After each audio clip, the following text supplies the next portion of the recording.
Assalamualaikum warahmatullahi wabarakatuh. Alhamdulillahirabbil alamin. Hamdan na'imin, hamdan syakirin, hamdan ni'amahu wa yukafi mazidah. Ya Rabbana lakal hamdu kama yanbaghi li jalali wajhika wa 'azimi sultanik. Alhamdulillahirabbil alamin. Hari ini kita bisa berjumpa kembali dalam channel Couple Tablik. Nah dulur, ini episode yang keempat, yaitu yang akan membahas tentang saat kita dalam kemaksiatan. Nah, saat dalam kemaksiatan, maka pasti kita harus bertobat, segera bertobat. Dalam surat Al-Baqarah, Allah menyebutkan bahwa Allah menyukai orang-orang yang bertobat, mensegerakan bertobat, dan mensucikan diri. Bahkan Allah telah menjanjikan surga yang luasnya sebumi dan selangit dijadikan satu, itu digunakan untuk orang-orang yang mau bertobat. Dulur, bertobat memang diawali dari niat kita menyadari semua kesalahan kita dengan suatu azam atau suatu kemantapan hati agar kita tidak ingin mengulangi perbuatan maksiat itu lagi. Maka kalau kita tidak ingin mengulangi perbuatan maksiat itu, dalam hati kita sudah mulai berikrar bahwa tidak akan mengulangi maksiat itu. Kemudian diucapkan dengan lisan kita, entah itu dengan sayyidul istighfar, Allahumma anta rabbi la ilaha illa anta khalaqtani, dan seterusnya, ataupun dengan istighfar yang singkat yang diberikan contoh oleh Rasulullah SAW, astaghfirullah wa atubu ilaih, atau mungkin istighfar para nabi Adam alaihissalam, Rabbana ya Rabbana Rabbana dhalamna anfusana wa illam taghfir lana wa tarhamna lanakunanna minal khasirin, atau Nabi Yunus yang di dalam 3 kegelapan, yaitu kegelapan malam, kemudian kegelapan kedalaman samudra, dan kegelapan di dalam perut ikan. Beliau mengatakan beristighfar kepada Allah, meminta ampun, memohon ampun kepada Allah, la ilaha illa anta subhanaka inni kuntu minadh dhalimin. Seperti itu. Ataupun kita mengatakan istighfar tadi, apapun yang pernah kita lakukan istighfar, tapi tidak hanya membeu, karena mohon maaf ketika orang itu istighfar tapi dalam hati tidak menyesali perbuatannya, maka istighfar itu dikatakan istighfar yang munafik. Oleh karena itu dulur, ketika kita dalam kemaksiatan, kita sadar bahwa pada saat itu kita berada dalam kemaksiatan, segeralah kita bertobat, kita berhijrah, kemudian ambil hikmah atau ambil iktibarnya ya. Jadi ketika kita meninggalkan kemaksiatan itu betul-betul berat kemaksiatan itu. Jadi misalnya ya, antara ketaatan dengan kemaksiatan, kita disuruh nambah ketaatan atau meninggalkan kemaksiatan, lazimnya orang atau kebanyakan orang mudah untuk menambah ketaatan, tapi sulit untuk meninggalkan kemaksiatan. Jadi pernah diceritakan ada seorang perampok, dia merampok tetapi dia puasa Senin Kemis. Jadi merampoknya pas Senin Kemis, pas puasa Senin Kemis ya, jadi dia nambahi kebaikan, tetapi dia tidak mau meninggalkan kemaksiatan. Lazimnya orang juga demikian. Misalnya mohon maafin bagi dulur yang masih merokok begitu ya, merokok dianggap haram, dianggap sebagai suatu kemaksiatan, disuruh untuk menambah sedekah atau meninggalkan rokok, kadangkala ya udahlah saya menambah sedekah tapi tetap jalan rokoknya. Nah ini sesuatu yang para wali dulu itu lebih memilih untuk meninggalkan kemaksiatan, karena itu berat meninggalkan kemaksiatan.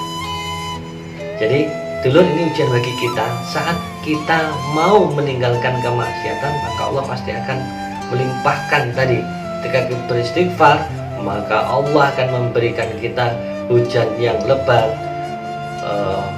sungai yang mengalir di bawah kita, keturunan dan sebagainya. Ini artinya kekayaan akan mengalir.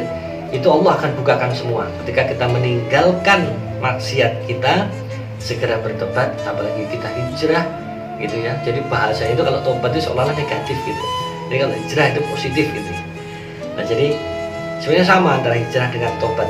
Tapi sekarang ini banyak kemudian orang mengatakan oh tobat adalah tobat, hijrah lebih banyak memilih dengan yang hijrah.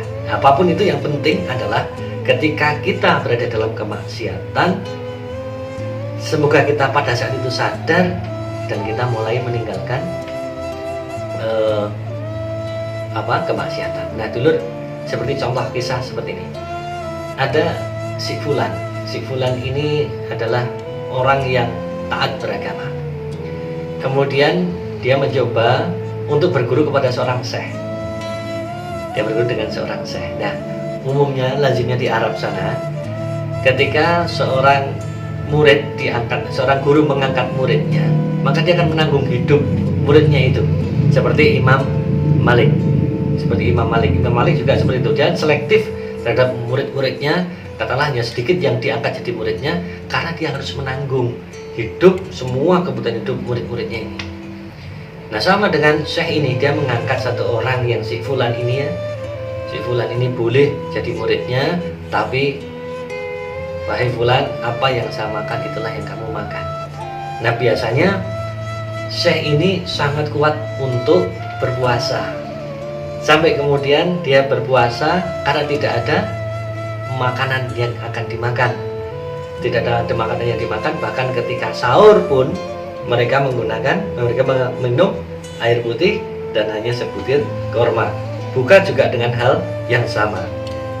Nah si Fulan ini pada hari ketiga, mungkin yaumil bid ya, puasa yaumil bid sampai 3 hari, si Fulan ini sudah ketika mendengarkan tausiah atau majelis dari syekhnya ini, dari gurunya ini, perut itu terasa lapar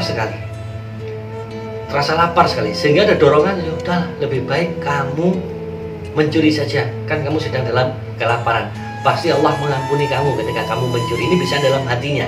Setan membuat bimbang, setan membuat was-was pada si Fulan ini, pada muridnya si Syekh ini. Nah kemudian akhirnya tanpa sepotong gurunya, di belakang masjid itu ada beberapa rumah yang berdempetan dengan masjid. Dia naik, tujuannya ingin mencuri makanan. Dia naik ke atas genteng, yang kemudian sempat melihat di rumah yang pertama ada wanita yang tidak menggunakan menutup auratnya, yang mungkin nggak pakai hijab dan sebagainya, sedang buka burkonya dan sebagainya. Dia lihat itu, maka itu adalah maksiat yang pertama. Dia mau mencuri, itu maksiat yang pertama yang dilakukan adalah melihat aurat wanita itu. Dan yang kedua, dia melangkah lagi sampai pada rumah yang kedua, dilihat di bawah ada terong. Ada terong di situ, ada makanan di situ. Terong yang sedang direbus atau dibungkus di situ ya. Nah, saking laparnya dia turun, kemudian menggigit terong itu. Baru digigit, kemudian mau ditelan, ya dikunyah mau ditelan, tiba-tiba dia ingat bahwa itu adalah suatu perbuatan maksiat kepada Allah. Dia muntahkan kembali ya, dilepeh gitu ya, dimuntahkan kembali satu muntahan atau satu yang gigitan tadi, sehingga jatuh di lantai. Kemudian dia segera balik ke masjid, ternyata syekhnya masih mengisi majelis. Dia ikut syekhnya sampai dia tadi kelaparan, diikat pinggangnya begitu kencang. Kemudian dia duduk. Kemudian setelah syekhnya mengisi majelis, datanglah seorang wanita. Nah, wanita ini berbincang kepada syekhnya. Wanita berbincang kepada syekhnya. Kemudian syekh ini memanggil si Fulan, pemuda ini dipanggil. Kemari Fulan, anakku, apakah kamu sudah menikah? Ditanya. Belum ya syekh. Anakku, ini ada seorang wanita yang datang kepadaku dan masa idahnya selesai karena ditinggal mati atau meninggal suaminya, dan dia ingin aku carikan jodoh. Maka kelihatannya kamu adalah orang yang tepat. Ya syekh, ini jawaban si murid ya. Saya ini menggantungkan hidup saya kepadamu. Engkau tidak makan, aku pun tidak makan, karena aku tidak punya apa-apa. Seandainya saya menikah, terus saya harus menghidupi istri saya dengan cara apa? Syekhnya kemudian bilang, wahai anakku, wahai muridku, tenanglah. si wanita yang ini tadi, ya, wanita yang menghadap saya ini tadi, dia mengatakan dia mendapatkan warisan dari suaminya yang cukup untuk hidup. Kalau seperti ini, laki-laki ditawari menikah, sudah ada hartanya, ya wis cemepak semuanya, enak. Ya pasti budal, segera berangkat untuk melaksanakan. Dan ya bagaimana? Kamu setuju? Iya, setuju. Kopil tuh. Ya, mereka setuju menerima pernikahan itu, dinikahkan langsung di situ. Nah, si Fulan ini akhirnya pulang bersama istrinya. Pulang bersama istrinya, ternyata rumahnya dekat masjid. Melewati rumah yang pertama, kemudian dia mengatakan, oh ini rumah pertamanya, tadi aku melihat seorang wanita tidak menggunakan penutup kepala, ya, sehingga kelihatan rambut dan itu adalah auratnya. Dan yang kedua, rumah yang kedua, tiba-tiba si istri bilang, wahai suamiku, inilah rumah kita. Tambah kaget nih si pemuda ini, Fulan ini.